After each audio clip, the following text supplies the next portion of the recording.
I want to welcome you all to our conversation today.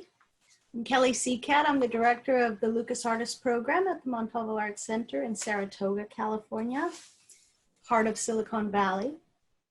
This is the fourth in 5 conversations from our Lonesome exhibition, which is a public art exhibition throughout the Bay Area, where we've asked 6 artists to respond to the epidemic of loneliness. I think we had no idea what loneliness really looked like or felt like, but about this time last year, we were putting the final planning in place in terms of how to create a year of programming, thinking about loneliness as a social epidemic.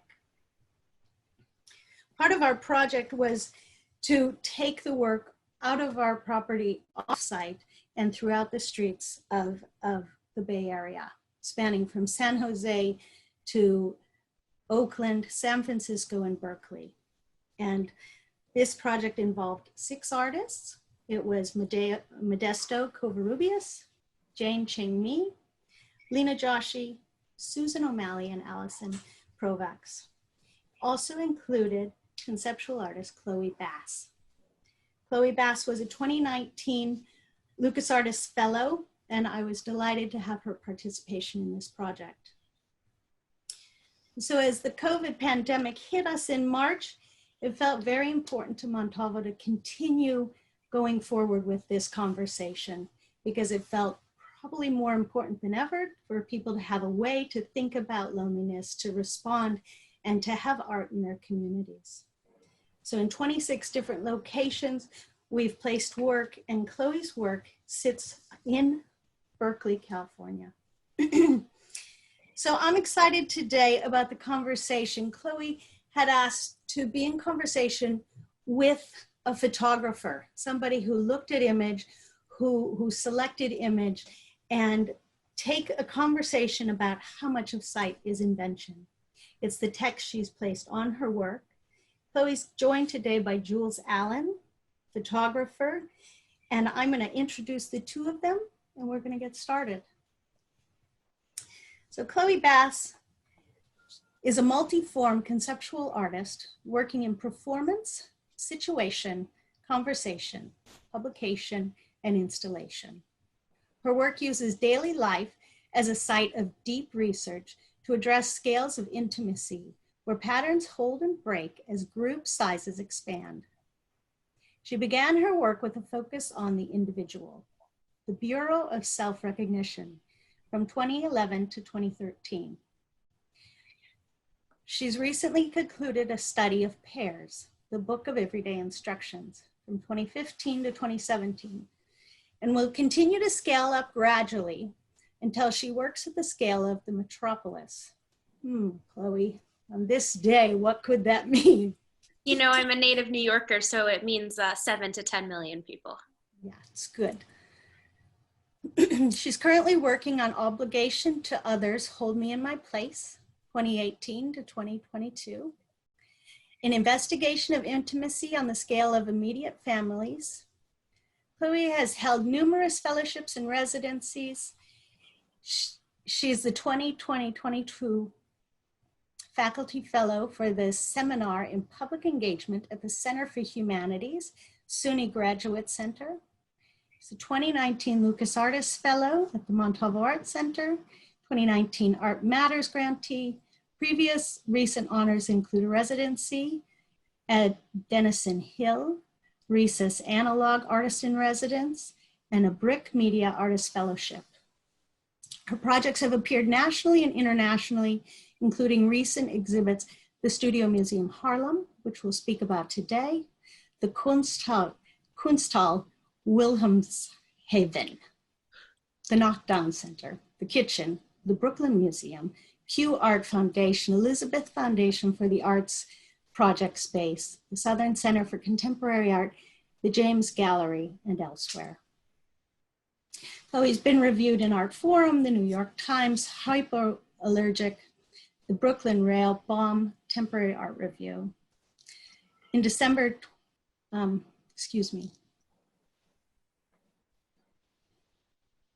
her short form writings have been published in Hyperallergenic, Arts.Black, and the Walker Reader. She's an assistant professor at Queens College, SUNY, where she co-runs Social Practice Queens with Gregory Solet. Jules Allen is an award-winning photographer, currently on the faculty of the City University of New York. Is a professor of the art department, is professor in the Department of Art and Design at Queensborough College. Allen's work expresses the essential truth that his cultural power is clearest when presented on its own terms. He shares the belief that photographer Diane Arbus, who states, "The more specific a thing is, the more general." The artist Danny Dawson says Riley that Mr. Allen has a keen eye for the obvious. His lifelong work is evocative of the contemporary Black experience. The images place subjects drawn from the richness of Black life with universal paradigms. His aesthetic vision is rooted in music, gesture, and ritual, which renders American culture both locally and abroad. His photographs are in museum collections worldwide, including the Museum of Modern Art, the Brooklyn Museum, and the Smithsonian, the Studio Museum Harlem, and the National Gallery. Allen has been widely exhibited in the US and abroad, is the recipient of numerous awards and grants in collaboration with the QCC Art Gallery Press. He's published 6 books: Hats and Not Hats, Black Bodies, Double Up, In Your Own Sweet Way, Marching Bands, which tells the story of marching bands throughout the United States, illustrating their formal characteristics of pageantry, precision, rhythm, and discipline. The most recent Good Looking Out was released in the spring of 2020. Here it is. And the forthcoming book is in the works, Rhythmology, which is slated to be released when, Jules? Post-pandemic. Post-pandemic. We'll all be ready for a little rhythmology. Yeah, it's probably, we were hoping for early spring 21, but I don't know now. That's great. We're all living in this moment together. So I'm going to share our screen, and you can see in the chat all of the websites where our panelists have been listed, so you can learn more about them. And we're going to begin.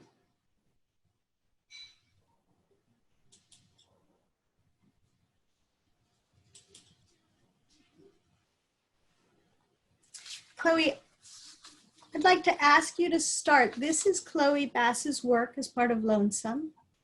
As I mentioned, it's on MacArthur Boulevard in Berkeley, California. Chloe, I'd love you to talk about how you chose this image, how you chose this text to respond to the theme of loneliness. Sure. So, the image I want to talk about first, because the image is actually only a small part of an image. That is kind of a cropping of an image that I found in the New York Public Library's media collection when I went there to look at all of the images in the folders that they have labeled families.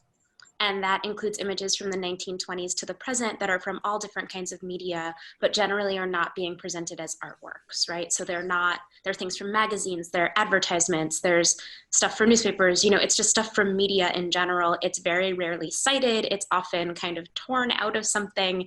And it's a really amazing visual resource and collection that they have at the library.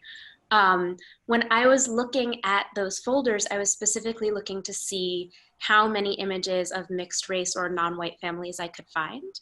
And I was working with a research assistant, and in total we found 47 images out of thousands. I wasn't totally surprised by this, but I would still say it was like a smaller number than I was anticipating.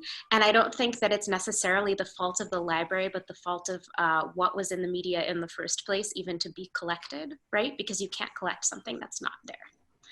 I've been using these archival images, those 47 images I made extremely high resolution scans of, and have been using and excerpting and cropping and kind of remixing those images for almost 2 years now in the context of several different projects. This particular image features an adult Black man and a little Black boy. They look like father and son, but I don't know that they are. I have no evidence that they are, but they have a close relationship. As you can see from the arrangement of their bodies on the billboard, the little boy is sort of leaning in between the man's legs. And I really liked kind of the relationship between their hands, their different positions of hands and their sneakers. Both of which I think are like particularly tender and caring in the way that we can look at and understand a relationship between two people, where they put their hands and feet, sometimes more so than where they put their face or their eyes or their expression. I wanted to use this image particularly for the billboard because the neighborhood where the billboard is placed is one that has experienced pretty widespread rapid gentrification. And I think that oftentimes in context of gentrification, at least in my own experience, people come to a neighborhood and what they see is opportunity. Right? They don't see what's already there. They kind of see what's not there, and they sort of make the space in their own image, not understanding that what they're doing is disturbing an existing ecosystem, and to put it more literally, existing people. So I think that that question, how much of sight is invention, can apply widely in a number of different contexts, but particularly I wanted to apply to this space because I think that it's something that particularly, but not exclusively, white people do a lot to a lot of different neighborhoods. They see it in a way and invent it in what they imagine. And oftentimes there's language that goes along with that. That's the language of sort of like finding a new frontier, or the language of discovery, or the language of like, this was under-resourced, like we're resourcing it. And my question is always sort of like, what are you identifying as resources? How do you know when they're there or not? And how do you know who receives them when you put them in a space? That's kind of taking the conversation in a different direction. But I think that the first thing that happens are these actions of sight. You come to a space and you are literally unable to see its culture or see its resources or see its presence. And so you put something else on top of it thinking that you're helping. And so for the billboard, I just, I don't want to, it's not a huge gotcha for people, but it's just a little bit of a reminder of what we might be doing every day when we think we're trying to be helpful, but in fact are being quite destructive. And I think that images can have that power a lot. There's certainly a lot of photographic potential to make a moment in a very specific, iconic way, that if you had taken the photo from a different angle, a second after, or from a different cultural perspective, you would have a different read on what that moment is. And because we remember so much of experiences through image, I think it's worth asking the question, how much are we inventing this? And how much does that impact what we call current events or history later? It's worth saying also you can call the phone number and something really will happen. So it's not just- The phone number is an extension of the piece, and very similar to the work you did with wayfindings, where there's an extension of the work, an audio component. Sight is one of those words too, where I'm constantly, as I think about this conversation, it's about a site and it's about a place, actual location. So this work was an extension of the large sort of public art project you did with, let's see if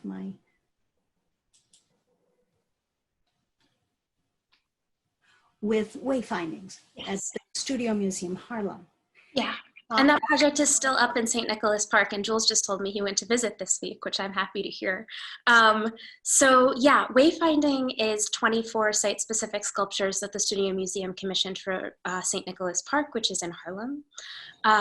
And the project features around 3 sort of billboard-sized sculptures, of which you can see one. They're made out of mirror. They don't have images in them. So they reflect back their immediate environment, and the images that they create are constantly shifting based on how you're looking at them and where you are, right? But there is always an image behind the work. But the 3 questions that those billboards ask are: how much of love is attention, how much of life is coping, and how much of care is patience? And I thought how much of sight is invention was kind of a 4th companion question to that. There was a moment where I actually wanted to ask the question, how much of love is invention, but I wasn't really willing to go there in public yet.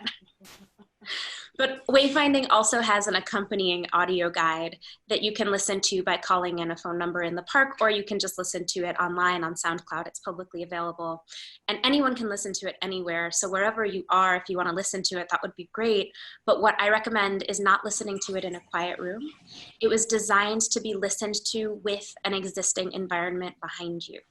So it sounds better, actually, unless you're like surrounded by jackhammers. It sounds better with ambient noise of public space because that is how we made the recording, and it sounds better on the like small headphones from your phone than it does on speakers. And because I wanted it to be the kind of thing that became almost like a weird, haunting, natural companion to what it's like to eavesdrop in public, to enter into other kinds of thought or internal states in public that might have language associated with them, or just to be listening to something that's constantly being intruded on subtly by something else. Jules, will you speak just a little bit? Because you were just there to see the work in this last week, I believe, and tell us how it was to find it, receive it in these public spaces, and if you listen to the audio. No, I didn't listen to the audio, but it's very accessible. It wasn't hard to find at all. I know my way around Harlem somewhat, having lived there for years. I was interested to see how they worked in the environment and what the language translated in the environment that it was in. And I wasn't sure what to expect, but I was surprised and delighted to see how available the information was to engage with. And as I walked around and saw different postings, it became more interesting to look at. And then I began to wonder why they chose the structure to present it in terms of glass and steel instead of wood and other mediums. And then finally,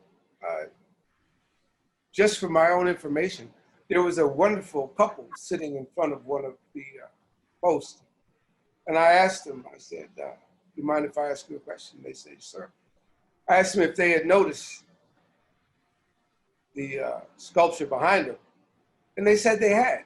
And then I asked them if they liked it. And they said they liked it very much. And then I said, do you think it makes sense, this question being appropriate for the space that it's in? And they said it's perfect. It was dead on. So that was great. I mean, that really, what I'm learning to see in this sort of presentation, because it's so different than what I do, that is forcing me to, which is why I went to acquaint myself with what this is doing. And I actually like the material and I like the design of the concept as much as I do the language. Thank you.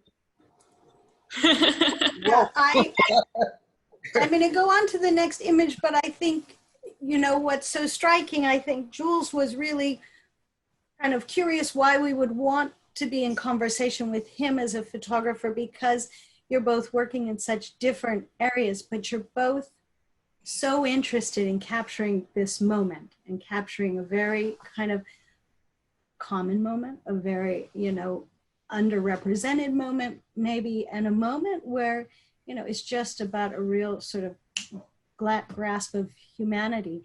And I think in one of our conversations, Jules said, you know, he just sees it and he knows, and it's within a moment. Well, how long does it take you?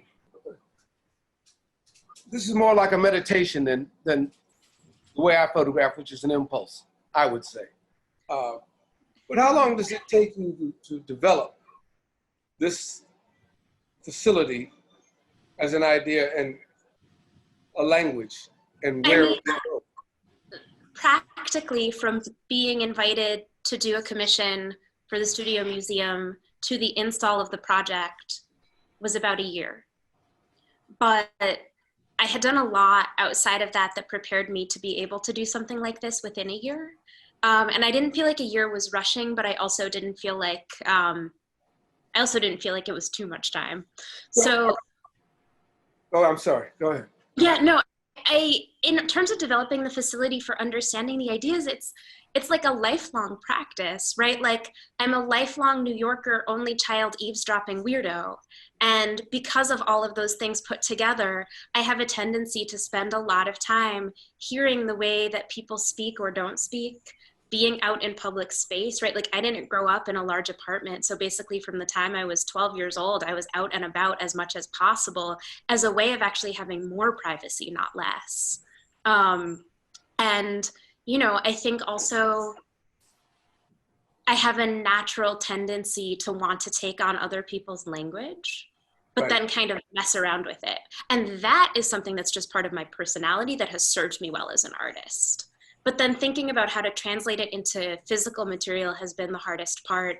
And particularly, like I knew that I wanted the work to have a relationship with mirrors, particularly at the largest scale, because I was thinking about monuments and how very few monuments are aging well. Like, I don't think I need to say more to this particular audience about how and why that's been the case.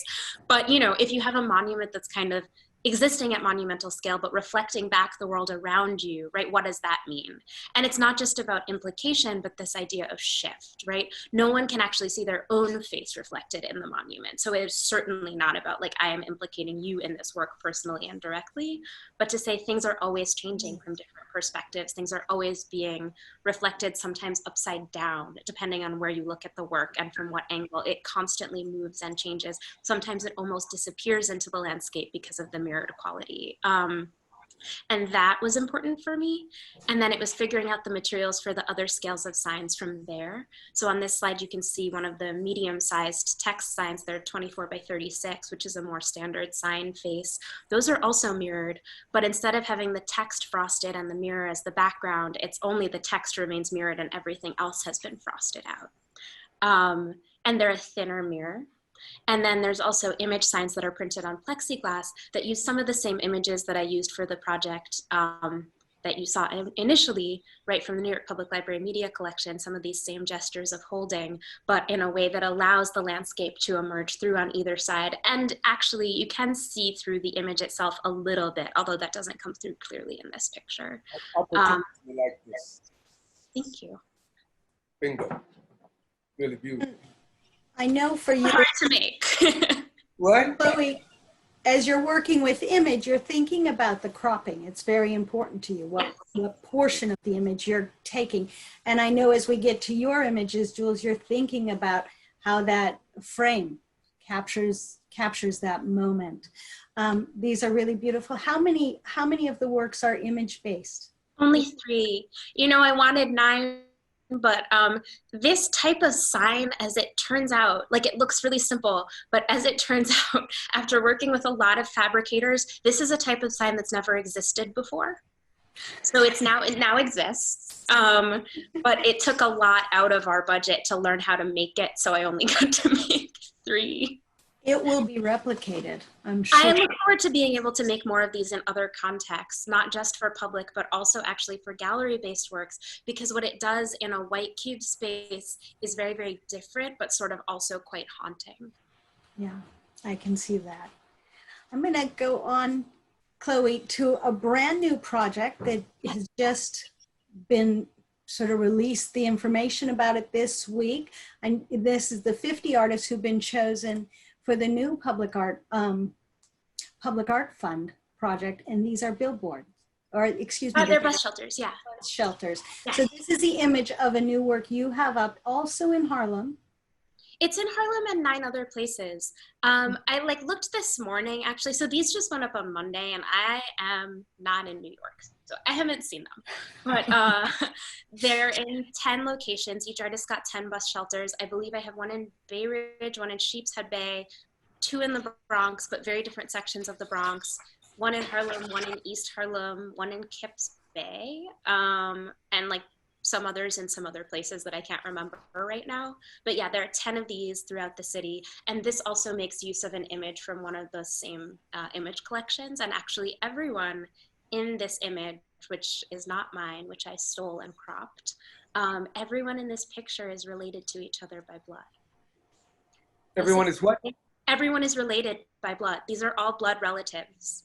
This is an Family. image of a Louisiana family that was discovering sort of their own relationship to the legacies of slavery, basically because a person who thought that they were entirely white found a lot of cousins who were definitely Black through one of those genetic sites like 23andMe.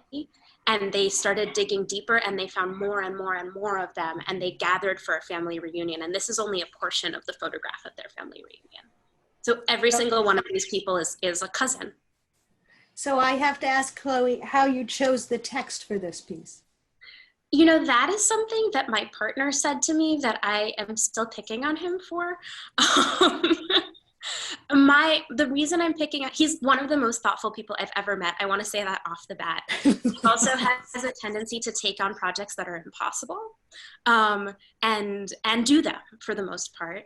And we were doing one of these impossible projects, and he was basically like acknowledging its impossibility by saying, I feel comfortable choosing this impossible project for me, but I don't feel comfortable choosing it for you. And I was like, the reality is, if you're doing it and we live together, it is happening to both of us, right? Yes. And I think that is one of those and he understood that, of course, but like, we're still laughing about it because he was trying to be so earnest and caring. And I was like, that's just not a thing, right? This particular thing, it's not a thing. And so, you know, I think it's one of those not a things that we say a lot, that we imagine that we do have personal choice or that we do have personal freedom in a way that doesn't impact other people. And I think that that's bullshit. But I also think it's particularly bullshit in the context of a place like New York or any dense urban area where you're like, well, I'm just making a personal decision. It's like, you live with 10 million people. There's no personal decision. There's just no such thing.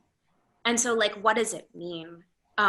Particularly now, and like particularly, even if you don't know these are all cousins, to have a photo of this kind of gathering and touching on a bus shelter in the middle of a pandemic is jarring. Well, and this text over this image, for me, it conjures up all kinds of thoughts of why this image, like why that I'd feel comfortable bringing together a group of people like this, of all kind of diversity, right? And I'm comfortable of that for me, not for you. And then I have to think, what does that mean, right? And I think that is what your work is about. Always, yeah. And it's, you know, like half the time I'm starting from something that someone actually said to me, half the time. And then I'm kind of taking it from there. That's great. So Jules, this will take us into your work. And we're going to look at a project you did with the Public Fund. Yeah. Public Art Fund in New York, in Harlem. But first we're going to look at this. Is your most recent book. And I know for you and from our conversations with Chloe that your preferred place of presenting your work is in books. Yes. So I'd like you just to talk a little bit about your practice and then we'll go on to these. I'm learning how to make the books that I want to make, finally. After 6 books, I think that we're closer than we've ever been. I have a team. I like to think of us as a band. The writer, Joe Lewis, myself, Marvin Hashino, we've made these books. And it's a way of sharing that is not controlled by institutions and galleries and museums, but that we put it together, we put it out there. And now with availabilities that allow you to push your own books through media and stuff like that, it's even more of an opportunity for me than it was when I first began with the idea of making books. I'm not very comfortable in public, so books was perfect for me to find a way. And it also gave me a way to put together a sensibility that gave the human being a much more complete form. And it's that it gave you a relationship to space as well as behavior, which is what I was very interested in. The title of the books comes from language that is from music, mostly poetry. Good Looking Out is a term that is used in the Black community to acknowledge well-being and good faith and thank you. And it only took me 30 years to figure out how to apply that to a title of book of photographs, because the concept had to reveal itself so that I could see the photographs in terms of the language concept. I work in both a metaphorical and a documentary vernacular, documenting work being from particular places like boxing gyms or marching bands, and then from images that I come up with on my own, like hats and hat knots, or Good Looking Out. So all of these work in books, and I had the idea to put them in bus stop shelter in the early 90s, and with a grant from the New York State Foundation of the Arts. You had to provide a community service. And the community service that I chose was to request 4 bus stop shelters. And they agreed to it only if I would use 48 bus stop shelters. So we had 48 bus stop shelters. I want to get as much as possible. I take the title Good Looking Out, and the conversations we had, I know for Chloe and I know for you, Jules, as we go into kind of these works you shared in public space, I think for both of you, you've talked about kind of revealing secrets, right? And secrets that may not be understood by all viewers, but secrets of a culture, secrets of the Black culture, secrets of the world you've grown up in. And so I think it would be fun to kind of touch on those understandings of these images as we look through them. And this is one of the first images I selected of yours, Jules, as we think about the works you chose to put in public space. And this would be the bus shelter where you collaborated with Wayne Providence, the poet, to put text to the pieces.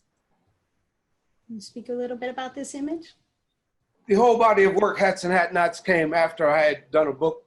Well, it didn't become a book yet, a project in New York City, boxing gym, Gleason's, which at the time in the 80s was a very popular professional boxing gym, who also had a opportunity for visitors and guests to hang out, in which they did daily, every day. Same characters showed up, and it was a community. And after I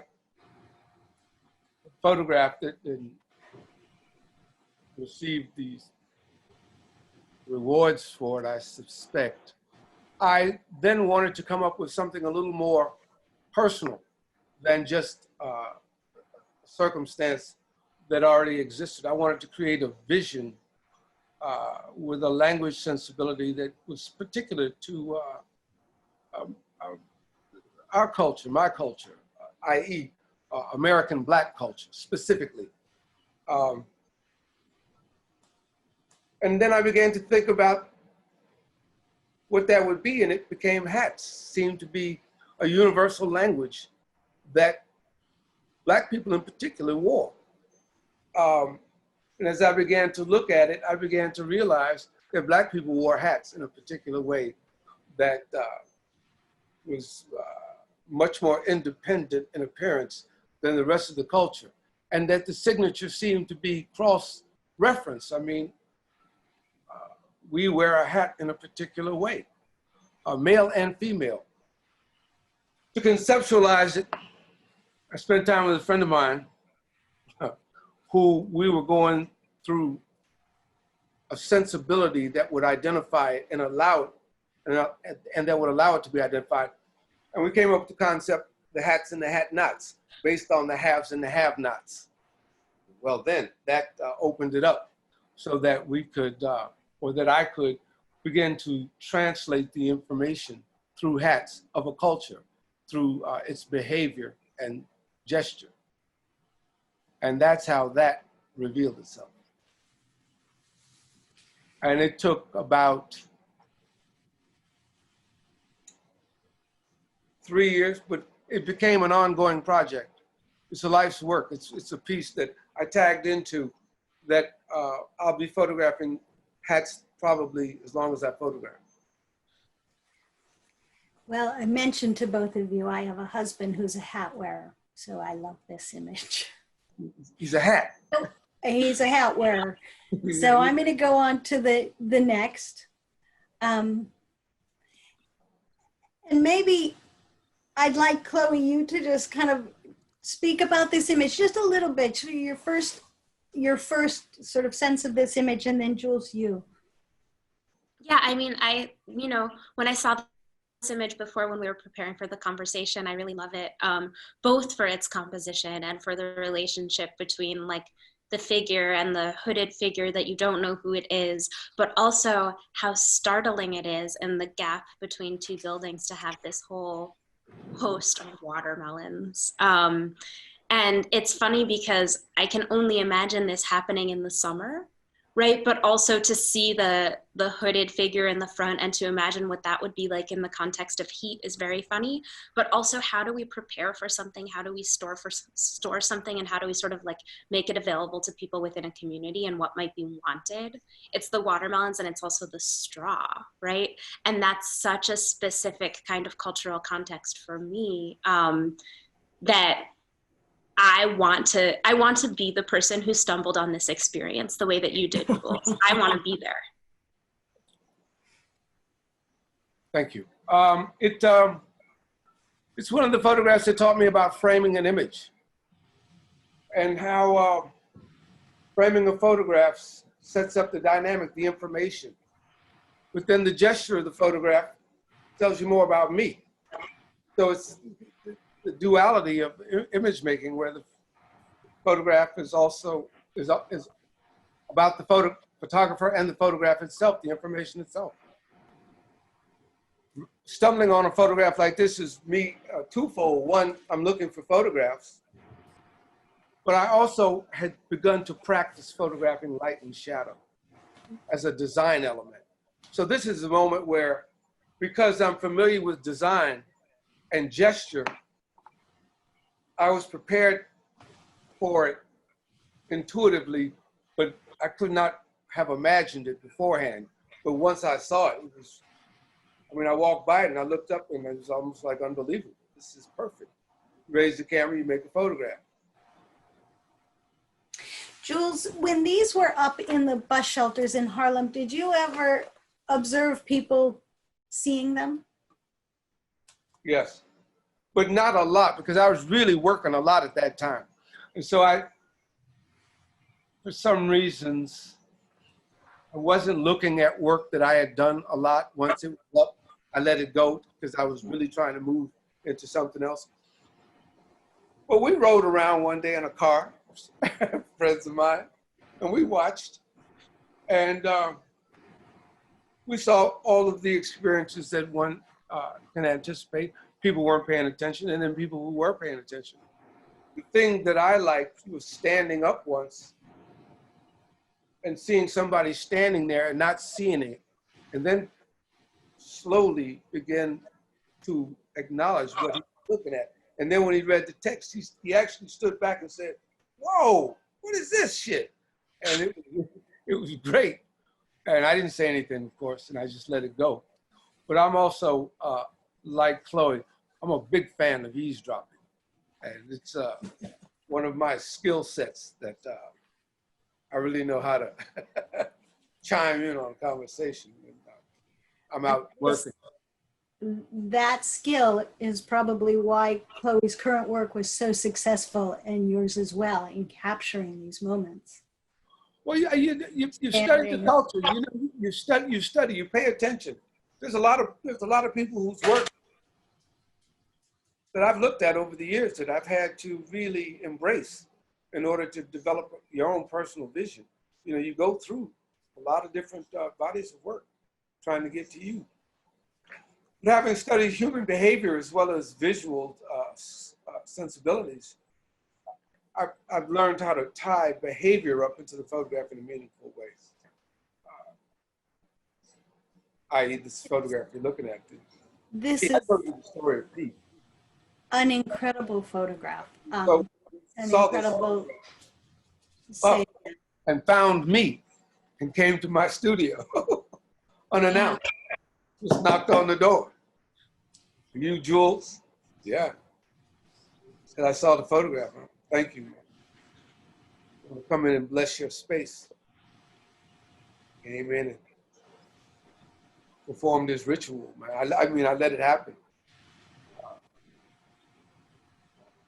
I think it's a relevant photograph today. I mean, it's holding up. I mean, For sure. But I mean, I think if you do the right kind of eavesdropping, that actually holds up better than trying to decide what a space needs, right? Like a lot of the stuff that's not aging well and that's not holding up and that's like not kind of never really fit in, that was somebody deciding on other people's behalf what was needed. Whereas like if What do you mean? I don't know. like putting up a monument, for example, or even like putting up a piece of public art or putting, you know, the way that we give art to the public, deciding what it needs is so much like less likely to age well than figuring out what's already there and how you can capture or represent it, to me. Well, I think there's something natural about it. Well, that's the thing that happens when you're working inside a culture that you really understand. You get to go in and bring out what's there instead of putting in your own idea of something without talking to people. That's been the problem with the culture all along here, is that people are imposing their ideas and their values on other people without sharing the opportunity to make it live and be much broader and larger for everybody. Yeah. Again, the conjure, his name was? Pete. Pete, oh, Pete, the Conjure Man. The Conjure But I mean, this is not my text. You know, this is the wonderfulness about working with a team and learning how to share and trust your work with people that you respect, is that they bring a sensibility to it that is equal to what you're thinking about, and sometimes more. I mean, I just asked Wayne to look at it and write. You get back what you get back, and I'm committed to using whatever you give. So, but in this case, or in all four cases, actually, it's quite wonderful. It's an incredible image and again, super timely in this moment. I don't know about it being an incredible photo, but I know it's timely. You know, photographs come and go for me. One day I look at a photograph, Okay. I look at it and why did you even bother with this? But you know. How many photographs do you think you've taken in your life? I have no idea. I have no idea. I have 600 printed photographs in books, 600 plus photographs in books. 600,000 to get 600, 6 million to get 600. I have no idea. I mean, Robert Frank took 28,000 photographs to get 80 in the Americans. You know what I mean? Oh, You know, I didn't know it was that many. 28,000, my dear. Yeah, got to do the work. You got to do the work. Speak a little bit about this photograph. Either of you. It's a photograph in a building I lived in. I'm coming out of my apartment door, and that's the super and his son. And the super was questionable. His behavior and his availability were always suspect for unknown reasons, we'll say right now. But the photograph was him standing there like that. And just as I opened the door, his son tripped over the threshold. Earlier on, I used to put a camera in my hand before I left my house. Right? But the door's open, I'm on. And this is one of the rewards, I suppose, for behavior, that discipline, shall we say.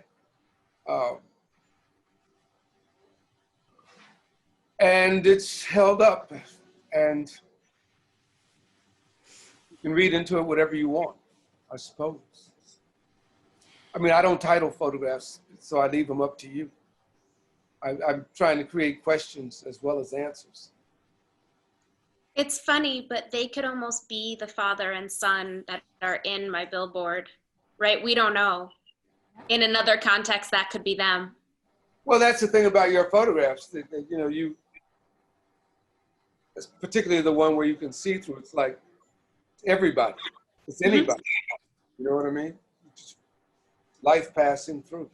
Wonderful. Yeah, I but think this guy was having a tough day. yeah. He was having a tough day. I mean, and you see it. You see it in his posture, right? And, you know, the bend of his back and his neck. But yeah, it's for me why I'm interested more in like what people are doing with their hands than I am in what they're doing with their faces. Because our faces learn to do other stuff. They learn to tell other stories, but our bodies kind of don't. And Well, so it's very evocative. You know, you can go a lot of ways. I mean, you can get really analytical and deep, and you can start talking about the reflection and sun reflecting the father and reflection in the light and all those. You know, I try to stay away from that stuff publicly, whereas personally, you know, to me, I try to read every bit of availability and information into a photograph, but I don't always want to talk about it because it takes too long. It takes a long time to talk about Well, photography. what do they say? An image is 1,000 words. Every image is worth 1,000. Yeah, I don't know. That's easy enough to say, but I've talked about a photograph all day, so I don't know about 1,000 words. 10,000 a day. Yeah, I spent a lot of time talking about photographs. But this was also during the period where I was talking about learning how to frame light and to set the imagery that I was interested in a light that was obvious, light and shadow. And so for me, I was more excited about the design of the photograph than I was anything else until I began to look at the behavior and the implications of potential for what's being revealed here. So, Let's go on. David. photography 101. So this is the book we have to look forward to. There are 3 books coming out, 3 new books coming out. And- Rhythmology is one of them.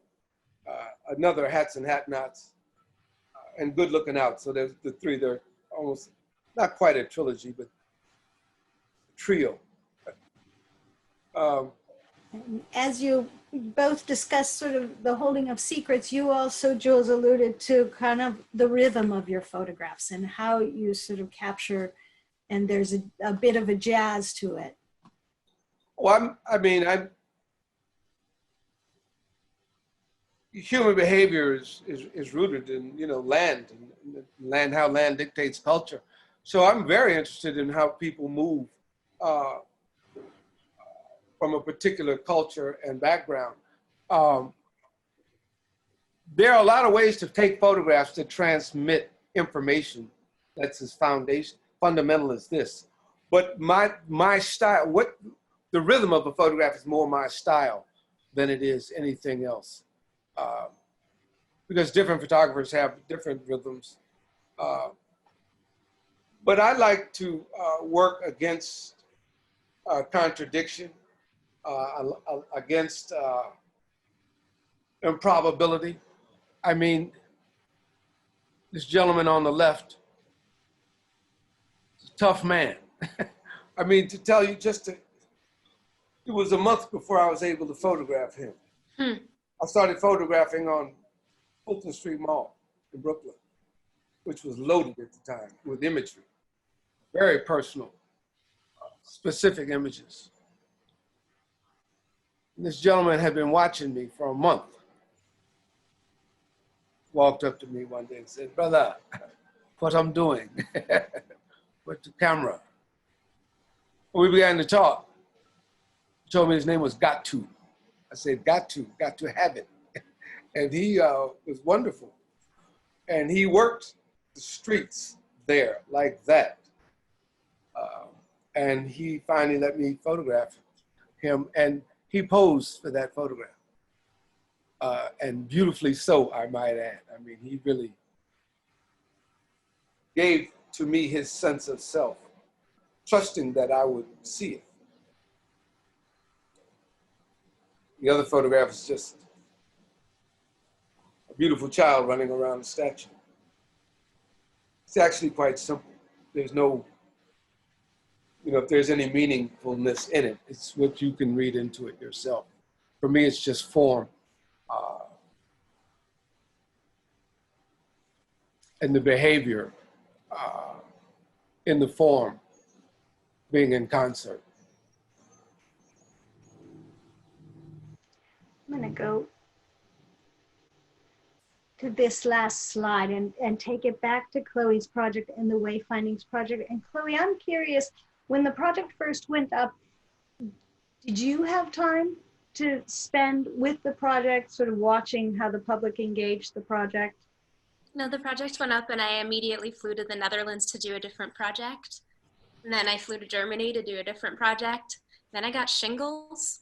So, yeah. No. Yep. So yeah.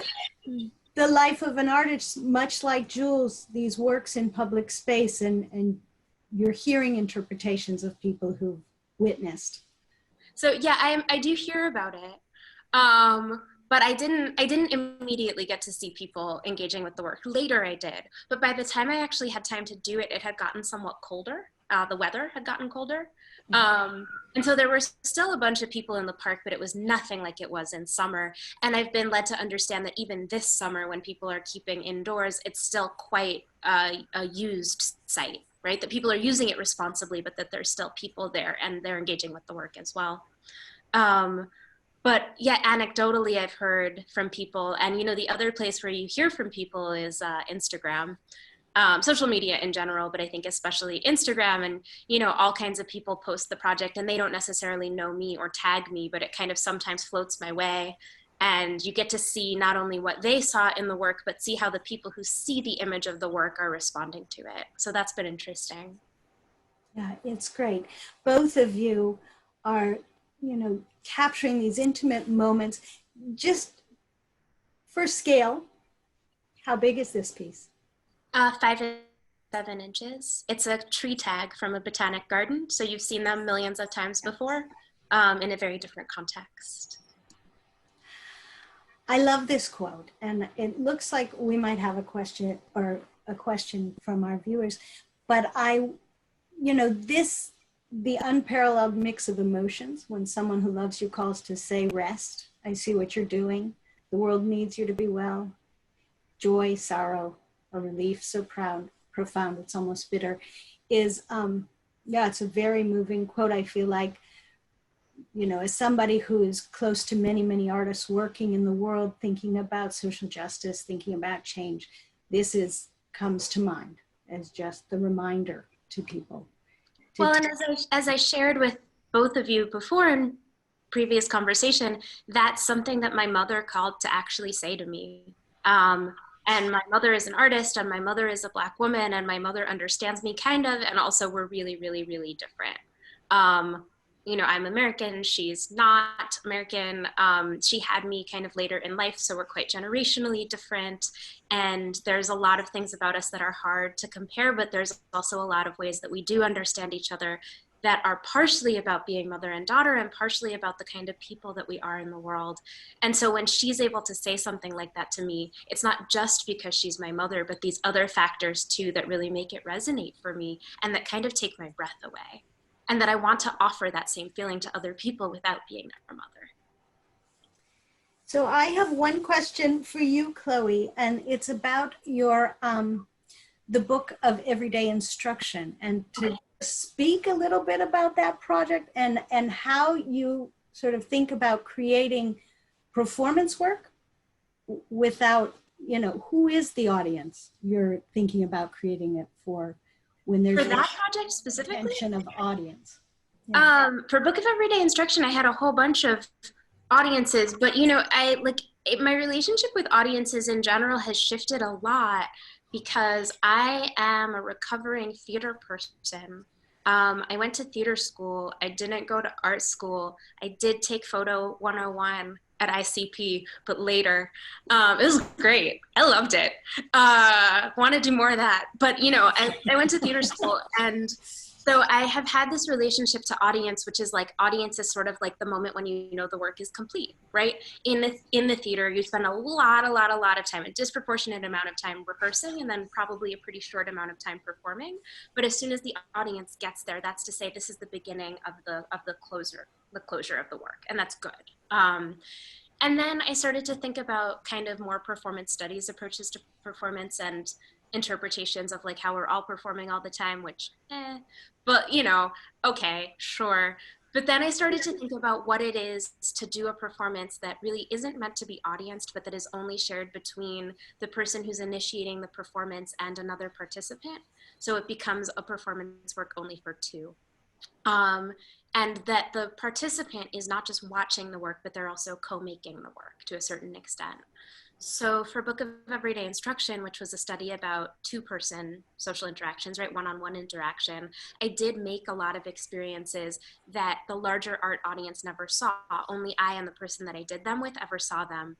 But out of those works, out of those performances, I made other works, including some photographs that were witnessed by an art audience that never said what happened. They were not documentations of what happened, but kind of another sort of translation or artifact from what went on in those private experiences. But there's a million ways to think about audience, right? The audience of this work in the park is whoever is there.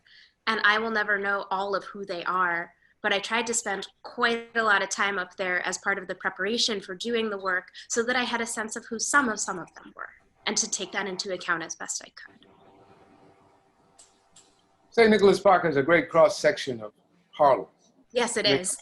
It's great. There's a great cross-section of people who use that park. Yeah, and it's also, you know, the stairwell, right? So part of the project goes up the stairs in St. Nicholas Park, and that goes basically from like the high school down the hill up into City College. And at certain times of day, that stairwell just looks like an outdoor school hallway, right? Like the number of young people running up and down those stairs. And actually, point of real information, my dad went to high school on the City College campus. So he was one of those kids at one point. I won't say how long ago, a very long time ago. And, you know, like that school corridor feeling mixed with the dog park people, mixed with the existing kind of hangout crew, mixed with, honestly, at this point, the strong presence of the police department is a weird one. It's striking, it's interesting, it's troubling. But it immediately reminds you that we don't all have all of the same experiences in public space all of the time.